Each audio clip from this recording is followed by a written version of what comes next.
جیسی زندگی گزارتا ہے حدیث شریف میں مضمون ہے، ویسی موت آتی، جیسی موت آتی ویسا آدمی اٹھایا جائے گا۔ بہت سے ایسے لوگ ہوں گے جن کا خاتمہ تو ایمان پر ہوگا لیکن وہ جہنم میں جلیں گے۔ وہ کون ہوں گے؟ وہی ناقص مسلمان ہوں گے نا بھائی، جنہوں نے اصلاح نہیں کروائی، تو جہنم ان کو پاک کرے گی، پھر وہ پاک صاف ہو جائیں گے، پھر بعد میں جائیں گے جنت میں۔ تو ایمان کامل پہ اللہ خاتمہ ہم سب کو نصیب فرمائے۔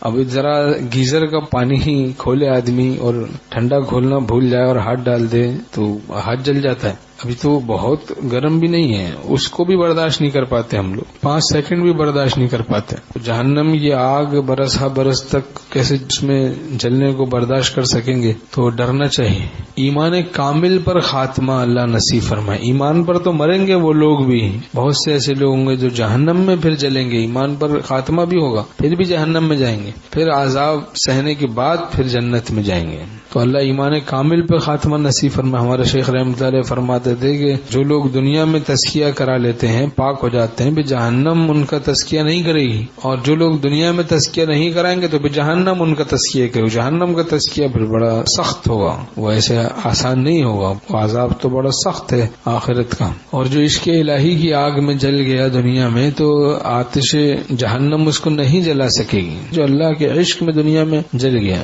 عشق مولا میں جو مبتلا ہو گیا، مقصد زیست سے آشنا ہو گیا۔ تو بہرحال شرعی پردے کا اہتمام، نظر کی حفاظت، تو بڑے افسوس کی بات ہے کہ ہم لوگ اتنی عمر گزر گئے اب تک شرعی پردہ کا اہتمام نہیں۔ نامحرم عورتوں سے گپ شپ لگانا، باتیں کر لینا، دیکھ لینا، اس کو معمولی سمجھتے ہیں۔ خلاف شرع رسومات میں چلے جانا، جہاں اللہ کی نافرمانی ہو رہی ہے وہاں چلے جانا، تو ان سب چیزوں سے بھائی بچنا ہے۔